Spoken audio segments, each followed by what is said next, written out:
guuldarrada madaxweyne Farmaajo ayaa la sheegay in la isaga soo dhigay dhowr arrimood oo isdul saarnaa oo ay ka mid yihiin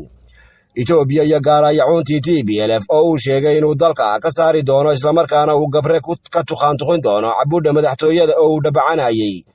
taasoo aakhirkii ku gorortay inuu ugu deeqo dad Soomaaliyeed iyo dad Soomaaliyeed oo ay ka laba noqdaan kadib markii uu dabaka dhiibay in lagu sheegay qalbi dhagax walow la sheego inaanu isagu keli ku ahayn halgamayaasha ONLF